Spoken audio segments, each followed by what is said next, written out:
Le 10h midi, mettez-vous d'accord, Benjamin Glaise. Mettez-vous d'accord, on a beaucoup de choses à dire, beaucoup de débats en perspective. On va revenir bien évidemment sur ces élections européennes, américaines. Je sais pas pourquoi, je confonds toujours, je dis européenne, je sais pas pourquoi.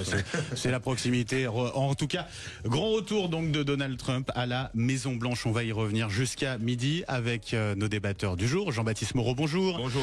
Porte-parole du think tank Agriculture Stratégie, ancienne agriculteur. Noémie Alioua, bonjour. Bonjour. Journaliste, essayiste, auteur de La Terreur jusque sous nos draps aux éditions Plomb. Éric Tegner, bonjour. Bonjour. Journaliste, président de Frontières Débat tous les vendredis. On vous retrouve La Vérité en face avec Patrick Roger, Alex Darmon et puis Joseph Taillefer. Bonjour. Bonjour. Vous êtes auteur, conférencier, secrétaire général de Place d'Alliance. On va donc revenir sur ces résultats. D'abord, est-ce que c'est une surprise ou pas, Éric Tegner, cette victoire de Donald Trump qui revient donc à la Maison Blanche? Alors il faut être honnête, en tout cas une victoire aussi majeure, c'est-à-dire les résultats qui tombent à 7h30, c'est une surprise de ce côté-là pour tout le monde. On nous annonçait déjà des jours d'attente. De toute façon, c'est-à-dire que moi ces dernières semaines, quand on me posait la question, je me risquais à dire que Donald Trump allait remporter cette élection, mais effectivement je ne m'attendais pas à ce que ça soit aussi majeur. Tout ça pour dire que même du côté de ceux qui sont mis sur un pendant de contre-récit par rapport au récit médiatique qui était plutôt pro-Kamala Harris, on a été plutôt prudent, voire trop prudent. Après, s'y attendre, on se retrouve quand même avec un Donald Trump qui était extrêmement fort, qui a su imposer ses thématiques sur l'immigration, qui a su tenir une ligne très claire sur les questions quand même internationales, et une Kamala Harris, il faut le dire, qui était une très mauvaise candidate. Encore une fois, au mois de mai dernier, on pensait déjà à ce que Joe Biden, s'il se représentait, ne lui repropose pas d'être colistière. À cette époque-là, tout le monde disait qu'elle était absolument nulle, mais à partir du mois d'août, il y a une Kamala Mania. On n'a pas, du côté des médias américains et certains médias occidentaux, on a refusé de voir qu'elle ne souhaitait pas aller dans des médias, qu'il y avait même des coupes dans les médias d'ABC, qu'elle était mauvaise, et dès que vous disiez qu'elle était mauvaise, ça voulait dire que vous étiez raciste. Et surtout, pour conclure, moi je pense que la victoire de Donald Trump, c'est aussi la défaite des grands médias justement, qui ont refusé de voir la volonté aussi d'une grande partie du peuple américain de voter pour Trump, parce que la force quand même de cette élection de Donald Trump, c'est pas simplement d'être élu comme il l'aurait été en 2016. Ça veut dire il y a quelqu'un qui fait une bonne campagne, ça convainc des gens, ils votent pour lui, et après tant pis. Là, ils ont revoté pour lui. Ça veut dire que c'est un vote d'adhésion de dizaines de millions de personnes. Et ça, les dizaines de correspondants locaux de médias qui étaient sur place aux États-Unis, ils ont refusé de le voir en faisant comme si tout simplement c'était Trump le problème, alors qu'aujourd'hui c'est massif. Encore une fois, à 7h30, tout le monde accepte le fait que Donald Trump est devenu le prochain président des États-Unis. Noémie Oui, Alioua. alors et j'irai peut-être encore un peu plus loin que vous. Ce n'est pas uniquement la défaite des médias, c'est la défaite de tout un système. Et c'est ce que n'a pas compris le Parti démocrate, qui a renouvelé les mêmes erreurs comme s'il n'avait pas fait d'introspection, comme s'il n'avait pas compris les erreurs qu'il faisait déjà. J'ai un exemple précis en tête, c'est le fait d'avoir mobilisé tous les acteurs d'Hollywood pour montrer qu'il fallait voter pour Kamala Harris. C'est-à-dire qu'ils avaient fait exactement la même erreur en 2016 en mobilisant l'élite du pays, effectivement l'oligarchie, les grands médias. Mais oui, ça a été contre-productif parce que justement Donald Trump incarne un candidat anti-élite, anti-système, qui justement va à l'encontre de toutes les grandes leçons de morale que l'on professe au quotidien. Et le Parti démocrate a renouvelé encore une fois les mêmes erreurs sur le plan en accaparant un certain nombre de thématiques, et effectivement aussi en se mêlant aux artistes, en se mêlant à l'oligarchie aussi financière. Et c'est paradoxal parce que c'est Donald Trump qui faisait figure finalement d'un candidat qui venait d'une certaine élite aussi. Oui, qui venait d'une certaine élite, mais lui, il incarne, et d'ailleurs c'est très visible dans ces résultats-là, il incarne la classe populaire qui a été oubliée. C'est tout le grand bouleversement aussi de l'histoire qui veut qu'aujourd'hui la droite, et je vous invite à lire, vous savez, le journaliste américain Thomas Frank, qui a écrit des livres il y a déjà plusieurs années là-dessus, qui a écrit « Pourquoi aujourd'hui les pauvres votent à droite et pourquoi aujourd'hui la bourgeoisie vote à gauche ». C'est-à-dire qu'il y a eu tout un renversement qui fait qu'aujourd'hui la droite est populiste et la droite est plébiscitée par les couches sociales inférieures, par l'Amérique profonde, par tous ceux qui ont été oubliés par les démocrates. Jean-Baptiste Moreau. Mais c'est une grande leçon pour nos démocraties, et il faut tirer ces leçons et les regarder en face.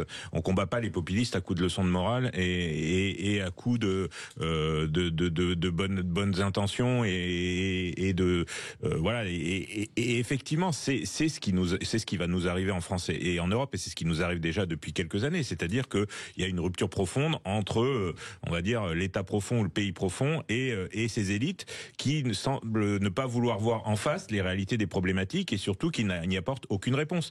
Les réponses, c'est pas un concours de personnalité ou de Miss France de savoir quel est le plus beau pour aller se présenter, c'est une vraie vision de moyen et de long terme. C'est ça qui permettra de combattre les populistes et certainement pas un concours de personnalité à choisir quelle est la personnalité qui va le mieux pouvoir battre Trump. La preuve, Trump a gagné. Le temps file. Juste en un mot, Joseph Taïfé, puisque le temps file, on vous écoutera plus en longueur tout à l'heure, mais juste un mot sur ces résultats-là. Je trouve que déjà au niveau pour le business et pour l'industrie, ça va donner de la visibilité parce que non seulement il a gagné, mais en même temps il va avoir une majorité au Congrès, ce qui va être quand même extrêmement important en termes de stratégie. Et on le voit, on va dire au niveau des derniers résultats, le Bitcoin qui s'envole, le dollar qui reprend, l'industrie qui reprend, on va dire, de la vigueur aux États-Unis. Et je pense que maintenant, on devrait passer un petit peu du MAGA, Make America Great Again, au MEGA, ça veut dire Make Europe Great Again. C'est-à-dire aujourd'hui, l'Europe doit maintenant un petit peu couper le cordon avec un peu les États-Unis et créer sa propre autonomie industrielle et stratégique. Parce qu'effectivement, on ne pourra pas compter sur les États-Unis comme on a pu le compter les années précédentes. Et sortir enfin sa naïveté libre-échangiste, mais ça c'est un vœu pieux parce qu'on l'avait déjà dit en 2016 et ça n'a rien produit. Allez, on revient dans un instant, mettez-vous d'accord, on poursuit les débats juste après les infos de 11h. À tout de suite. Sud Radio. Sud Radio. Parlons vrai. Parlons vrai. Sud Radio. Parlons vrai. Sud Radio, le 10h midi, mettez-vous d'accord, Benjamin Glaise. Mettez-vous d'accord, on poursuit les débats avec nos invités ce matin, nos débatteurs. Jean-Baptiste Moreau, porte-parole du think tank Agriculture Stratégie, ancien agriculteur. Noémie Aliwa, qui est journaliste essayiste, auteur de La Terreur jusque sous nos draps aux éditions Plomb. Éric Tegner, journaliste, président de Frontières. Et Joseph Taïfé, qui est auteur, conférencier, secrétaire général de Place Alliance. On continue de débattre après cette victoire écrasante de Donald Trump, qui retourne donc à la Maison-Blanche, défaite de Kamala Harris. On s'attendait peut-être pas à une victoire aussi nette de la part de Donald Trump. Il a pris la parole, alors c'était ce matin, plus d'une demi-heure ce matin pour nous, en France. On écoute un extrait. I will fight for you, for your family and your future. Every single day I will be fighting for you, and with every breath in my body. Voilà, je me battrai pour vous, à chaque citoyen. Je veux dire que je vais me battre pour vous. Joseph Taïfé, il y a eu une volonté dans ce discours un peu de réunir les Américains. Tout à fait, c'est un discours rassemblement. C'est un discours d'apaisement. Je pense pas qu'on va avoir des troubles ou des contestations. Quand je vois Emmanuel Macron qui déjà effectivement félicite avant qu'on ait encore, on va dire, le résultat officiel, c'est déjà, on va dire, une reconnaissance de son élection, mais c'est surtout, on va dire, la victoire nette et claire. Hein. Contrairement au sondage, moi j'écoutais les médias en France, on nous expliquait que c'était très très serré. Moi, les échos que j'avais à Bruxelles, enfin tout le monde s'attendait à ce qu'il soit réélu. On le voyait, le dernier rapport de Mario Draghi sur la compétitivité est un petit peu une préparation, un petit peu à la politique américaine qui justement va très concrètement devenir de plus en plus indépendante de l'Europe. Et donc aujourd'hui, moi je suis pas très surpris, hein, quelqu'un qui réussit à réunir quand même quelqu'un qui fait des voitures électriques et les pétroliers, quelqu'un qui réunit des partisans d'Israël mais également de la communauté musulmane, avait en fin de compte pour moi de grandes chances de gagner cette victoire. Je pense qu'il l'a effectivement bien méritée. Ouais. C'est une victoire de Donald Trump ou une défaite de Kamala Harris, Éric Tegner? Pour moi, c'est clairement une victoire de Donald Trump. Je vais vous expliquer pourquoi. Souvent, on dit que Donald Trump, son problème, c'est sa personnalité. D'une certaine façon, il serait bien trop clivant. Moi, j'ai eu l'opportunité de couvrir la convention républicaine de Donald Trump qui était à Milwaukee. C'était vraiment 3 jours après la tentative d'assassinat contre lui. Et je vais vous dire, le discours que j'ai vu, et quand on est dans la pièce, on le vit vraiment différemment, c'était pas du tout un homme vindicatif. Et en règle générale, on a suivi d'autres meetings, par exemple en Pennsylvanie à Johnston. C'est quelqu'un qui, d'ailleurs, les journalistes vous le disent, ne suit jamais son prompteur, qui dépasse d'une demi-heure et qui en fait parle un petit peu à ses fidèles, on pourrait dire, comme leur grand-père. Et ça, c'est quelque chose, vraiment, ils se sentent proches de lui, c'est réel. Déjà, ils le connaissent depuis une trentaine ou une quarantaine d'années. Donc, il assène d'une certaine façon des certitudes, mais avec un ton quand même d'apaisement. Et ça, c'est important de le souligner. Ses fidèles, ils connaissent tous ses mimiques, ils savent quand il faut dire fight, quand il faut lever le poing, etc.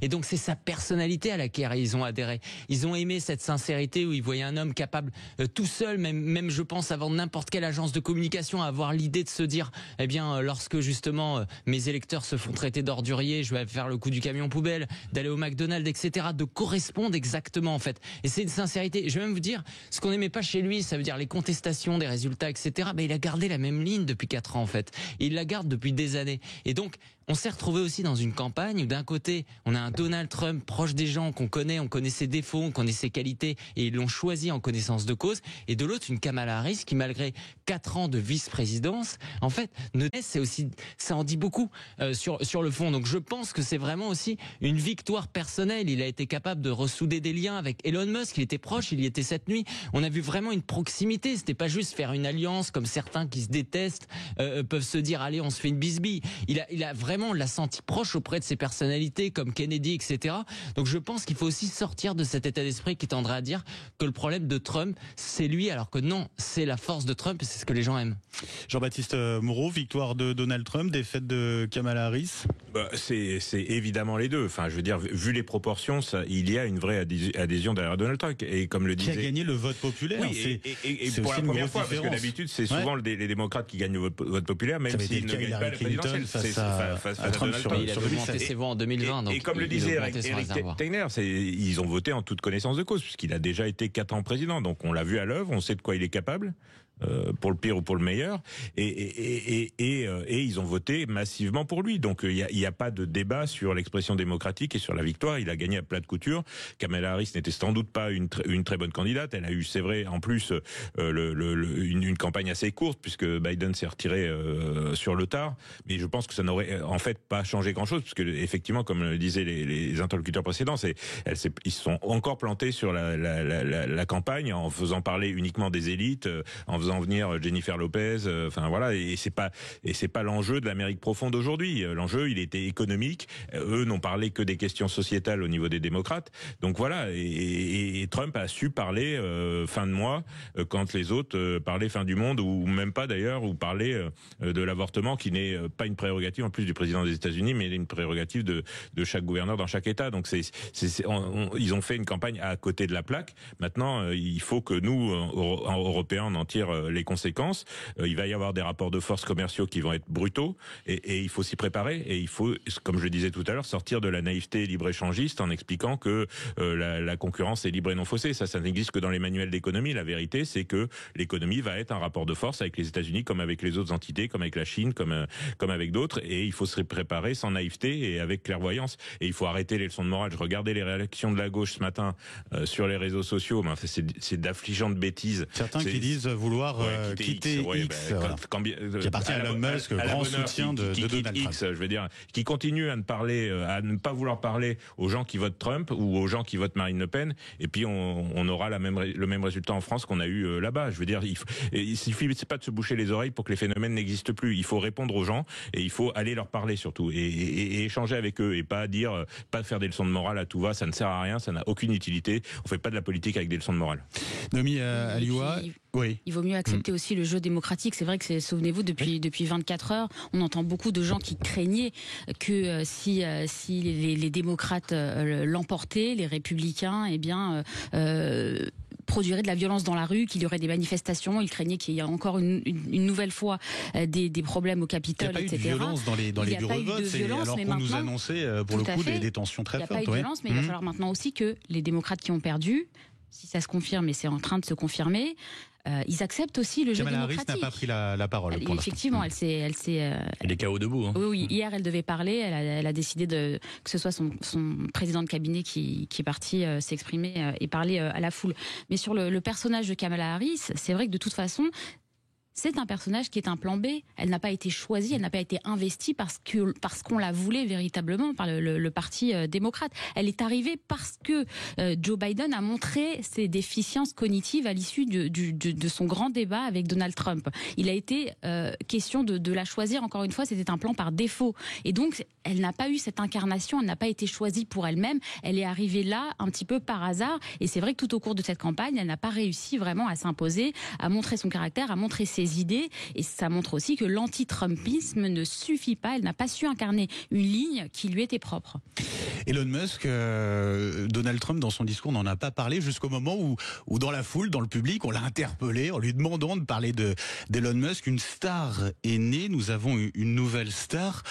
Eric Tegner, il a pesé véritablement ou pas dans cette campagne, Elon Musk? Il y a deux personnes. Un point fort. Deux personnes ont pesé dans cette campagne. Ça patinait autour du 10 septembre, au moment du débat où c'était 50-50 avec Kamala Harris, justement, et Trump. Il y a eu le ralliement de Kennedy, qui a été vraiment important là-dessus.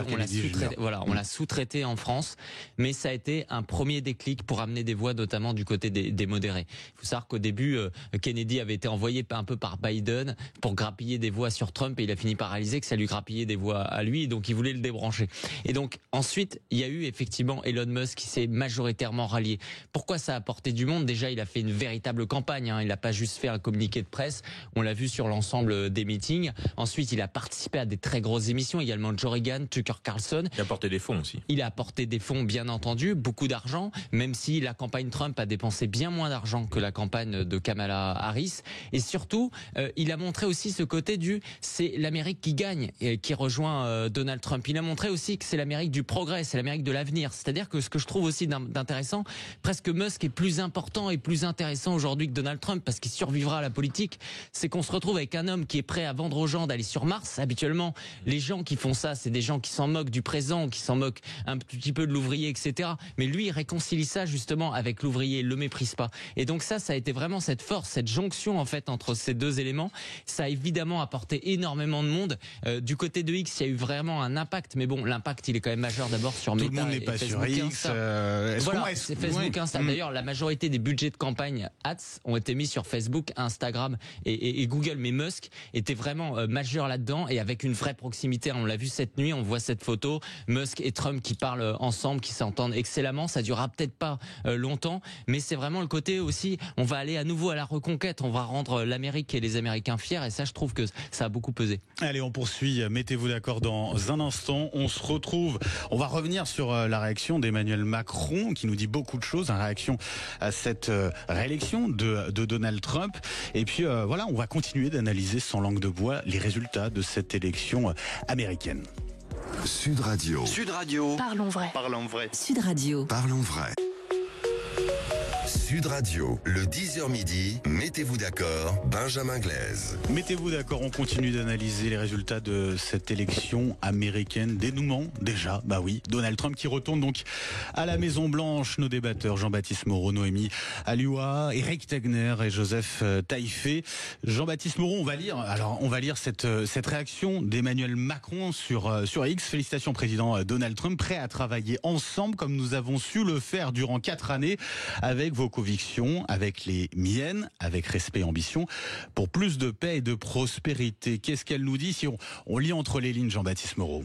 Que évidemment, les convictions de Trump sont pas forcément celles du président Macron, évidemment, mais qu'ils ont su, pendant les 4 ans où Trump était au pouvoir et où Emmanuel Macron était président de la République et avec une majorité stable derrière lui, travailler ensemble, voilà, main dans la main, avec ce rapport de force qui est inhérent, en fait, à ce qu'est Trump et à ce qu'il veut dans les relations internationales, qui n'empêche pas, ce rapport de force qui n'empêche pas les discussions et peut-être une forme d'amitié par ailleurs, mais il y a un vrai rapport de force qui s'installe et c'est la moindre des choses que le président de la République reconnaisse aujourd'hui l'élection démocratique telle que c'est déroulée aux États-Unis, ce qui n'est pas le cas dans de nombreux autres pays, et Donald Trump est un interlocuteur incontournable qu'il va falloir aborder, mais sans naïveté et avec l'Europe qui va pas aller baisser la culotte pays après pays auprès de Donald Trump, parce que c'est ça le risque aujourd'hui, c'est que chacun y aille pour dire épargnez-moi sur les taxes, parce qu'il va y avoir effectivement des mesures de protectionnisme. Ce qu'il a prévu. Oui, dans son programme, c'est très clair. Il va y avoir des mesures de protectionnisme sur un certain nombre de produits, et le risque, c'est que chaque pays européen y aille en ordre dispersé pour négocier en direct avec lui le fait que sur ses produits à lui, il n'y ait pas trop de surtaxes. Donc, et c'est surtout pas ça qu'il faut faire, sinon l'Europe, elle est morte. Enfin, je veux dire, et ces pays-là ne se serviront même pas eux-mêmes, puisque de toute façon, Trump ne connaît que le rapport de force. Donc, il faut que l'Europe soit vraiment une force commerciale comme elle devrait l'être et comme elle n'est pas depuis sa création quasiment. Noémie Alioua, ça va changer quoi, cette élection, réélection de Donald Trump, aux relations entre la France et les États-Unis, entre l'Europe et les États-Unis? Attention à la naïveté, nous dit Jean-Baptiste Moreau.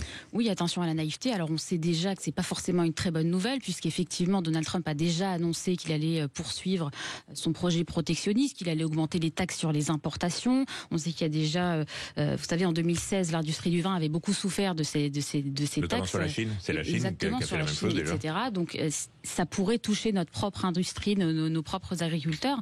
Donc, il va falloir qu'on défende nos propres intérêts, effectivement. Alors, est-ce que ça se fera dans le cadre européen? L'idéal, ce serait que ce soit le cas, mais on sait aussi que le cadre européen, parfois, peut être aussi une contrainte et peut empêcher vraiment la France de défendre ses propres intérêts. Donc, nous verrons ce qui va se passer, mais c'est vrai que l'Europe, la question européenne, n'a pas du tout été présente, ou très peu, de cette campagne.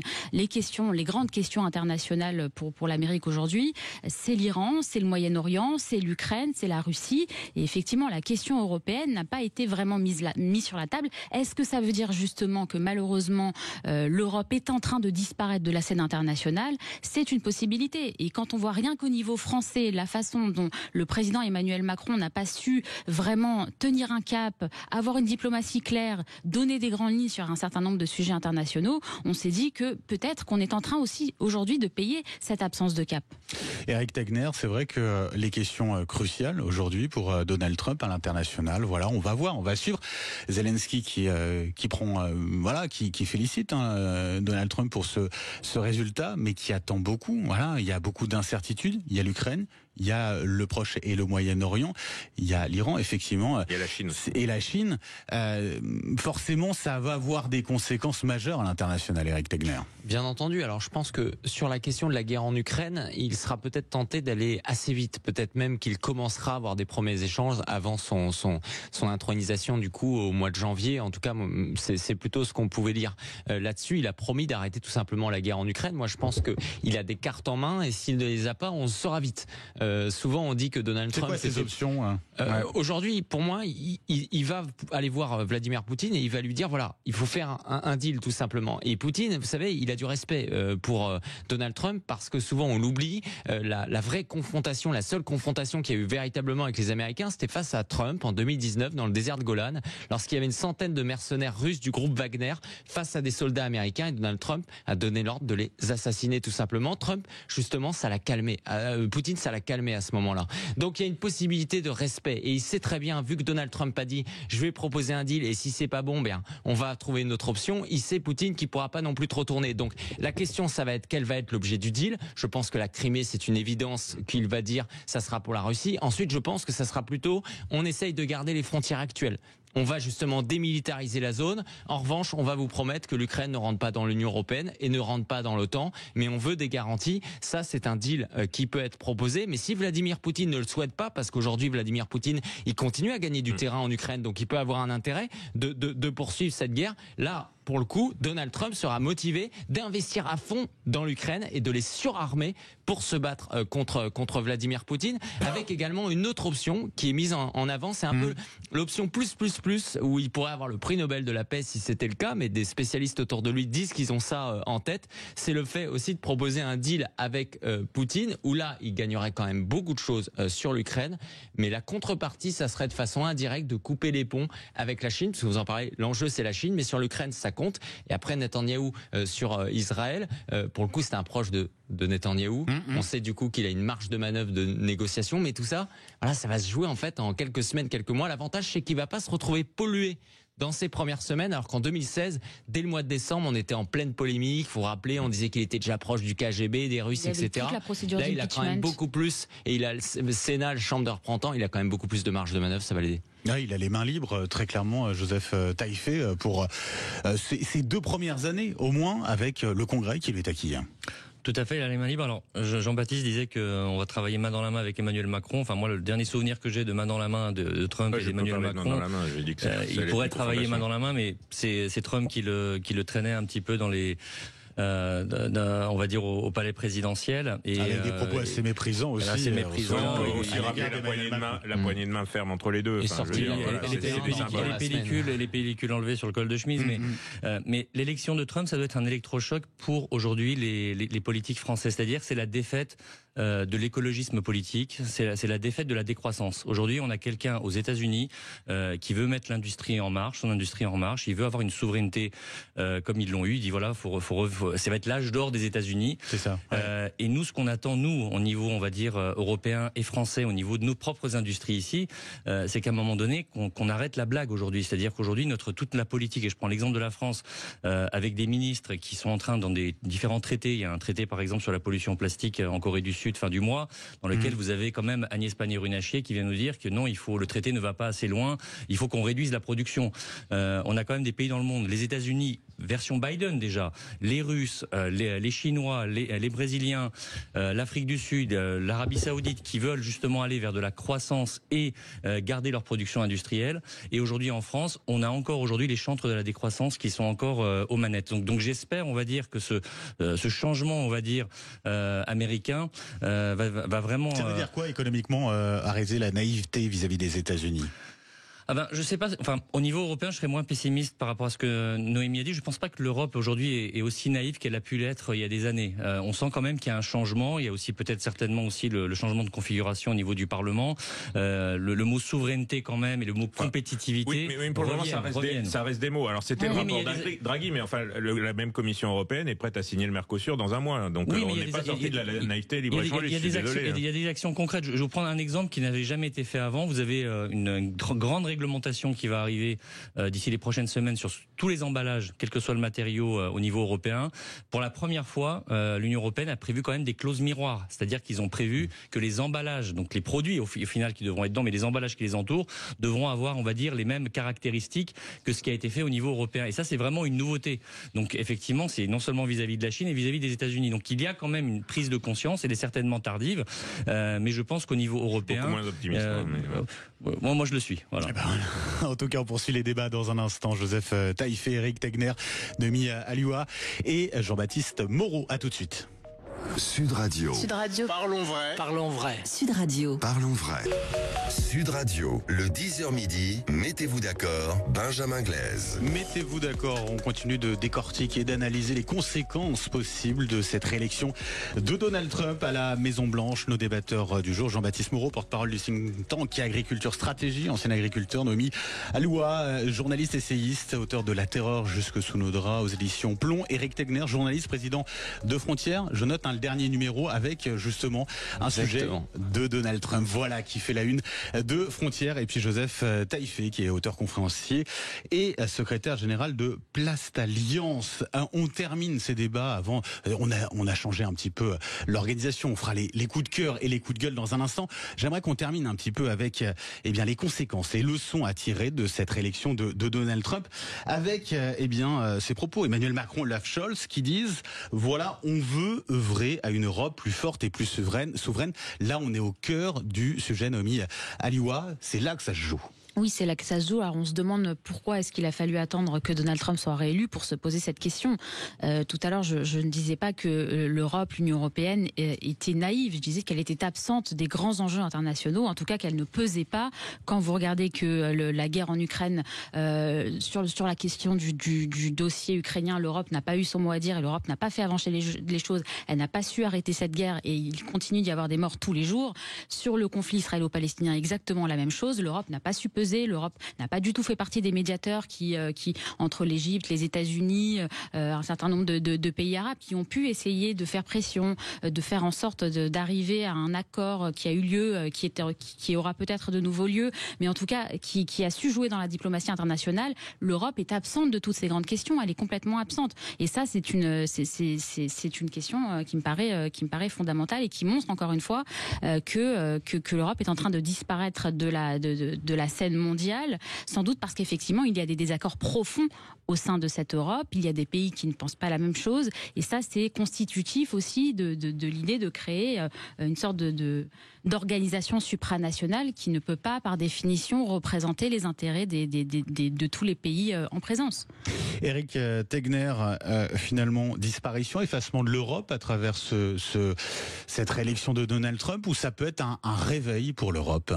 Je ne crois pas dans le réveil, en tout cas avec les responsables politiques qu'on a aujourd'hui comme Emmanuel Macron, parce qu'effectivement au moment de 2016 on avait eu les mêmes discours. Surtout on ne comprend absolument pas ce qui s'est passé aux États-Unis. L'enjeu prioritaire ce n'était pas l'économie, c'était l'identité.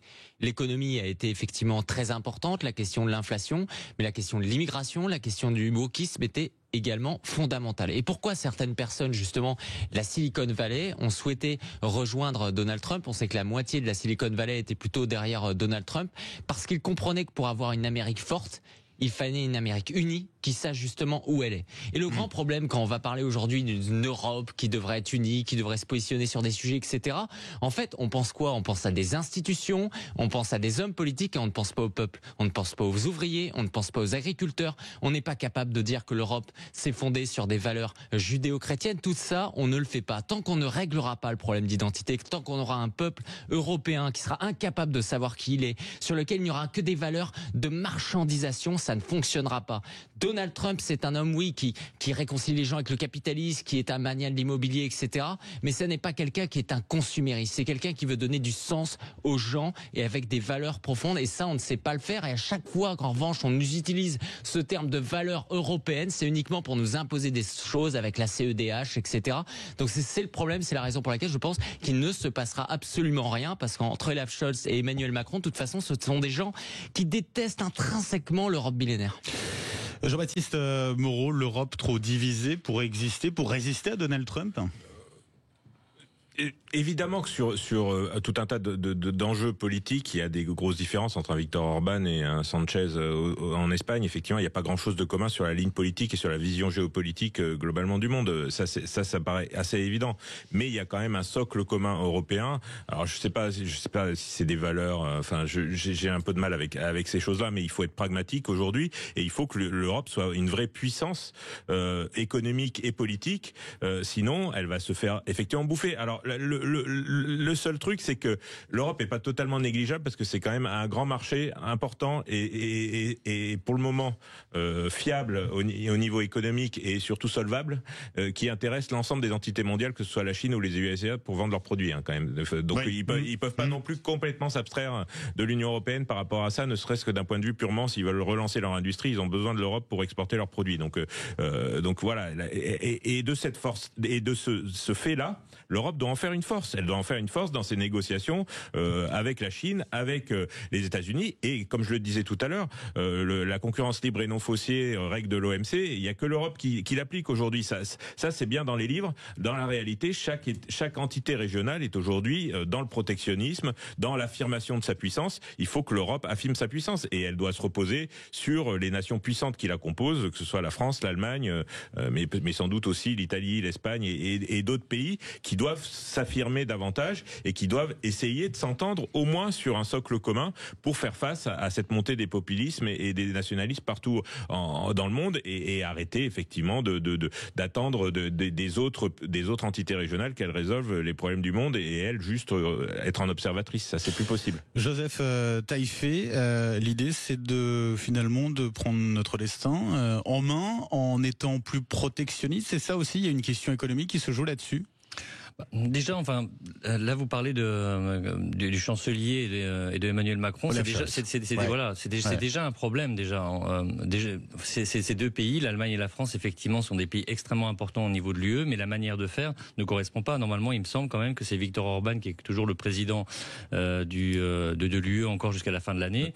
Éventuellement, c'est lui qui aurait dû parler pour le nom de tous. Donc là, on est encore dans un pseudo-duo, on va dire duo franco-allemand, mais qui au final et dans les faits, on se rend compte qu'on est d'ailleurs beaucoup plus concurrents que amis. Il y a des problématiques en Europe, je vais pas le nier. On est 27 pays imparfaits, ça donnera toujours quelque chose qui sera au final imparfait, ça c'est clair.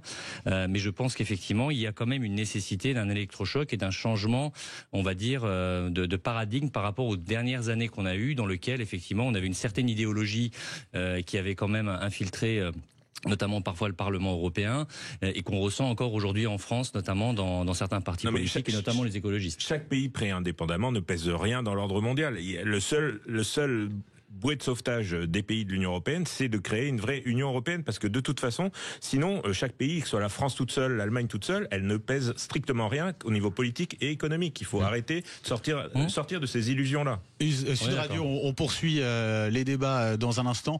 On reparlera de ces élections américaines avec André Berkoff à partir de midi. Il va vous repasser des extraits de son interview il y a quelques années avec Donald Trump. Vous entendrez tout cela. Et puis nous, on va faire les coups de cœur et coups de gueule aussi dans un instant. Tout de suite. Sud Radio, votre attention est notre plus belle récompense. Sud Radio, le 10h midi, mettez-vous d'accord, Benjamin Glaise. Mettez-vous d'accord avec Joseph Taillefer, Eric Tegner, Noémie Alioua, Jean-Baptiste Moreau. On poursuit. Alors une fois n'est pas coutume, on va terminer avec les coups de cœur et les coups de gueule. Élection américaine oblige. On va commencer. Alors j'ai trois coups de gueule et un coup de cœur. Donc on va commencer par le coup de cœur. C'est avec vous, Eric. Je suis l'homme optimiste du matin. Je ne sais pas pourquoi. Bah oui, les 40 ans de Canal+, fêtés cette année. On avait Michel Denisot à 10h, l'émission média à retrouver sur sudradio.fr. Eric Tegner, c'est un coup de cœur pour ces 40 ans de Canal+.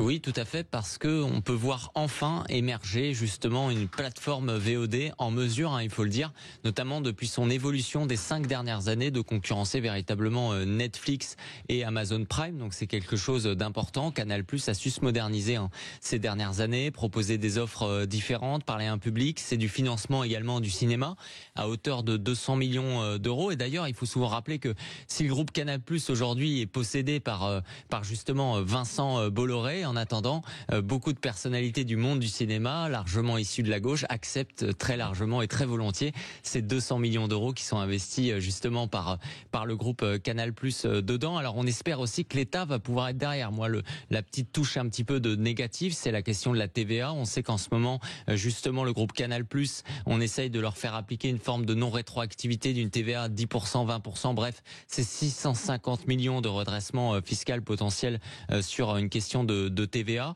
alors que depuis le début, ils demandaient à avoir un avantage justement par rapport à Netflix et Amazon Prime. Donc on espère aussi que le gouvernement va pouvoir un petit peu soutenir. Réaction de Jean-Baptiste Moreau. Oui, ouais. Non, je suis d'accord avec le coup de cœur sur les 40 ans de Canal+, mais c'est peut-être mon côté vieux con. C'est plutôt de la nostalgie, moi, pour le coup, de l'époque Canal+, Denisot, Gildas, Decaune, les nuls, et je me retrouve. Alors, Canal+ a toujours financé le cinéma depuis le début d'ailleurs, et a fait œuvre utile à ce niveau-là. Ouais, c'est l'ADN de Canal+. On regardait les films qui sortaient sur Canal bien avant n'importe quelle autre chaîne de télé ou plateforme.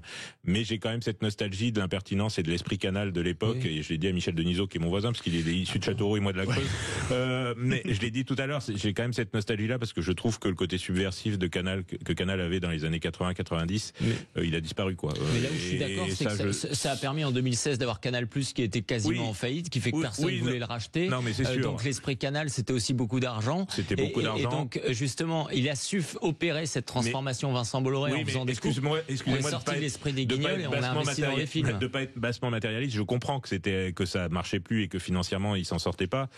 Oui, mais voilà, là, on parle moi, culturellement, ça m'a apporté beaucoup de choses dans ma construction en tant qu'adulte et aussi au niveau politique, sur les Guignols de l'info et le reste. Et voilà, et je suis pas sûr que ça apporte autant à la société aujourd'hui. Son opinion. On avance avec la suite. Alors, des coups de gueule. Voilà, on avait le coup de cœur. Maintenant, on passe au coup de gueule. Noémie Alioua, vous nous parlez. Alors, on parlait d'Israël tout à l'heure. Vous nous parlez du Premier ministre israélien Netanyahou qui a limogé son ministre de la Défense. C'est votre coup de gueule. Exactement, c'est un coup de gueule. On l'a appris hier soir. C'est donc Netanyahou qui a effectivement limogé Yoav Gallant, son ministre de la Défense. Alors on sait qu'il y avait de l'eau dans le gaz déjà depuis plusieurs mois. Il s'opposait assez frontalement sur la question de la gestion de la guerre à Gaza. Gallant était plutôt pour l'idée de faire un accord de cessez-le-feu avec le Hamas pour obtenir la libération des 100 otages qui sont encore dans les geôles.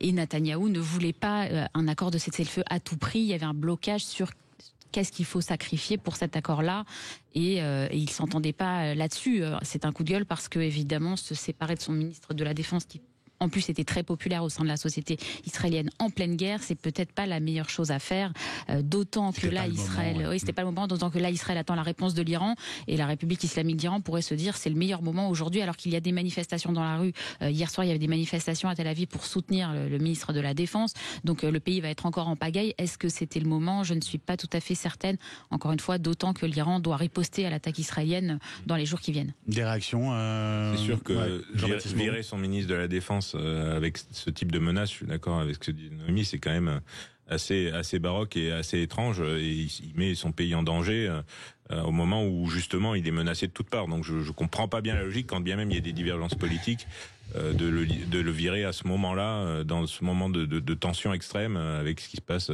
par rapport à l'Iran, ce qui se passe par rapport à tous ses voisins globalement. Jean-Baptiste Moreau, vous gardez la main. Votre coup de gueule, la signature annoncée du Mercosur. Du Mercosur, oui, puisqu'on nous annonce, et ça revient de plusieurs sources, que Ursula von der Leyen va l'annoncer au moment du G20 à Brasilia, qui va se tenir à partir du 19 novembre, a priori, la signature de l'accord avec les pays du Mercosur. Cet accord, il a commencé à être négocié en l'année 2006 ou 2007, je crois. C'est Nicolas Sarkozy qui avait lancé cet accord-là, donc il n'a plus rien en rapport avec l'actualité politique et commerciale de notre temps d'aujourd'hui, puisqu'il a plus de 20 ans. C'est une aberration totale. C'est pour le monde agricole le symbole de tout ce qui l'Europe peut apporter de mauvais au niveau du monde agricole, alors qu'elle a apporté plein de bonnes choses. La politique agricole commune, ça a eu plein de bienfaits par rapport au monde agricole. Il faut pas l'oublier non plus. Mais alors, ce traité du Mercosur, c'est un symbole absolu. Et je peux vous dire que la colère va être à la hauteur de la non-attente de sa signature, on va dire.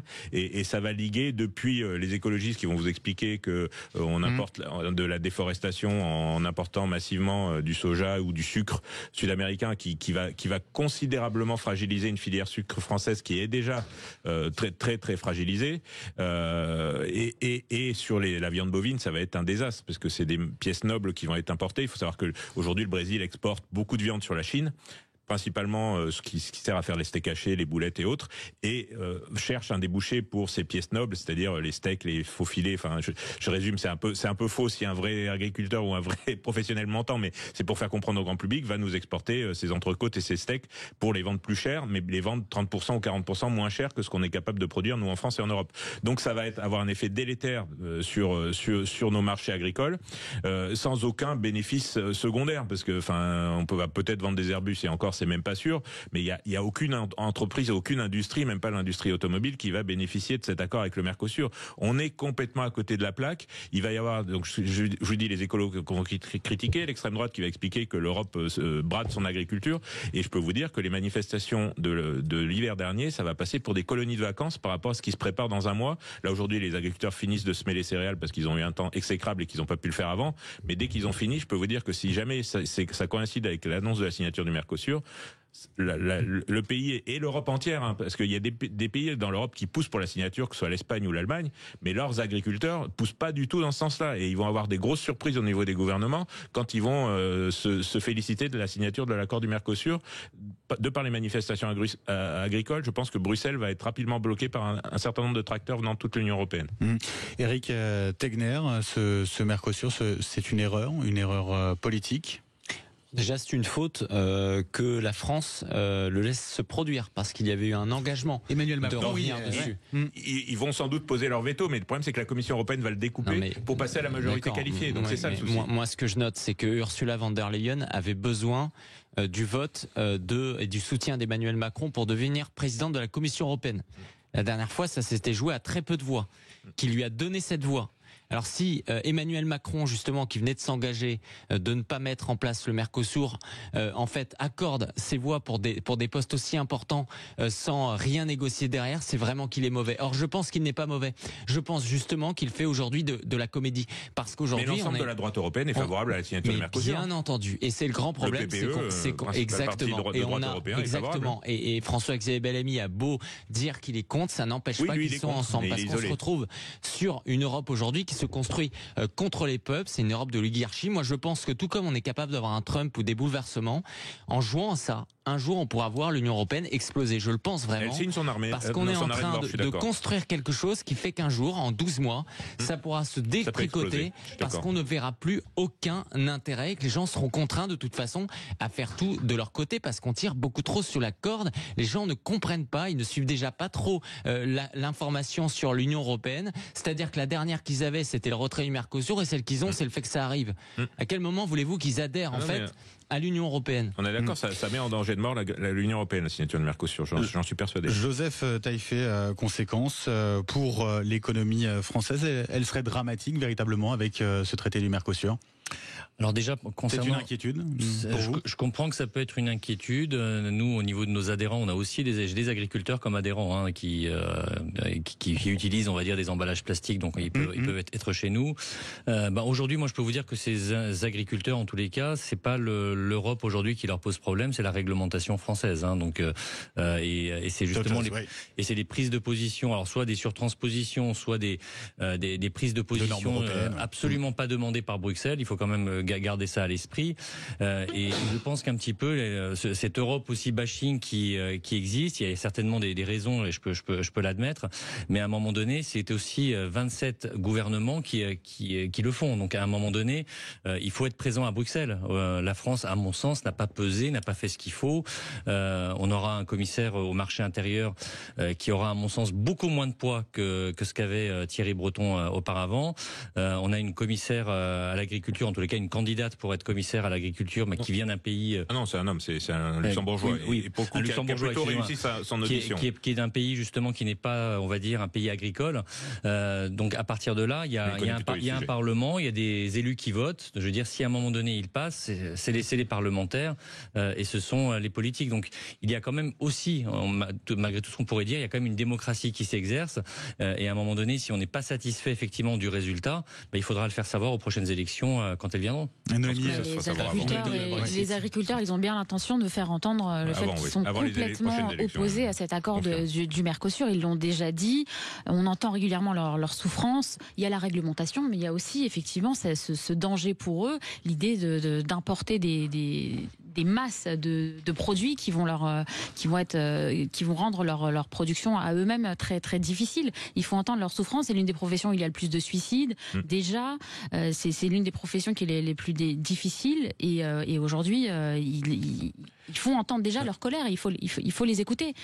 Non, mais au-delà de ça, c'est le danger aussi pour les consommateurs. Je tiens à le préciser, parce qu'il y a un rapport de la Commission européenne qui est sorti au mois de novembre, qui est ces jours-ci là, et qui dit très clairement qu'aujourd'hui, on est infoutu de savoir si les Brésiliens hormonent les animaux qui arrivent déjà en Europe, parce qu'il y a déjà des carcasses qui arrivent en Europe aujourd'hui, puisque sans traités internationaux, ils arrivent à droit de douane au maximum.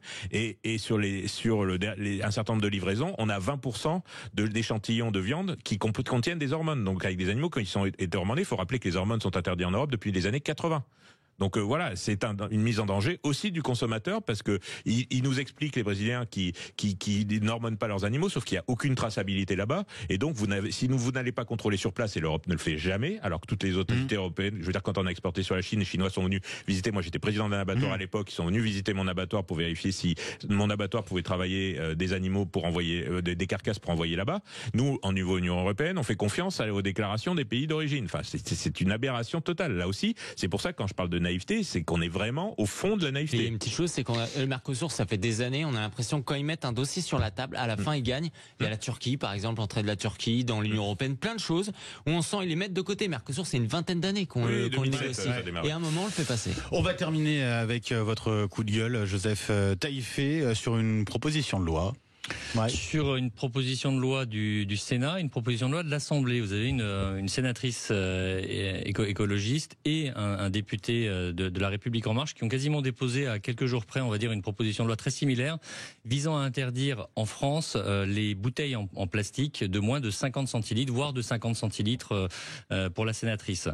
On a tous vu les images en Espagne des catastrophes qui sont arrivées. Qu'est-ce qu'on a vu dans ces images? On a vu l'humanitaire, et l'humanitaire aujourd'hui, c'est apporter de l'eau, c'est apporter des vivres, et donc c'est apporter des produits. Ces produits doivent être emballés. La bouteille plastique, c'est le produit le plus consommé en France, c'est-à-dire la bouteille d'eau, hein, je parle bien, mais en tous les cas, c'est dans le top 3, on va dire, des produits achetés par les Français dans un supermarché. Les top 3, c'est l'eau minérale. Et donc aujourd'hui, on revient un petit peu sur la discussion de tout à l'heure, l'Union européenne n'a jamais prévu d'interdire les bouteilles en plastique que de 50, de 10 ou de 20, ou même les petits flacons pour les cigarettes électroniques, parce qu'en l'occurrence, la proposition de monsieur Pierre Cazeneuve va aussi interdire ces petits flacons, et aussi les flacons pour les lentilles de contact, pour ceux qui en utilisent. Donc on est dans quelque chose dans lequel la France prend des mesures sur lesquelles Bruxelles n'a jamais demandé, et donc c'est justement ça effectivement qu'on souhaiterait qu'il soit mis fin. Et d'une certaine manière, la boucle est bouclée. Un grand merci à vous quatre. Merci à Jean-Baptiste Moreau, je rappelle porte-parole du think tank Agriculture Stratégie, ancien agriculteur. Noémie Aliwa, journaliste essayiste, auteur de La Terreur jusqu'au sous nos draps aux éditions Plomb. Éric Tegner, merci, journaliste, président de Frontières. Vous êtes avec le dernier numéro justement de Frontières où l'on parle de Donald Trump à la une. Et puis merci Joseph Taillefer, auteur conférencier, secrétaire général de Place Alliance. Dans un instant, place à André Berkoff qui va analyser, décortiquer les résultats de cette élection américaine avec le retour de Donald Trump à la Maison Blanche. On écoutera d'ailleurs, il nous fera écouter des extraits de l'interview qu'il avait eu avec Donald Trump il y a quelques années. Très bonne journée à tous. Sud Radio. Parlons vrai. Parlons vrai. Sud Radio. Parlons vrai. Sud Radio. Parlons vrai.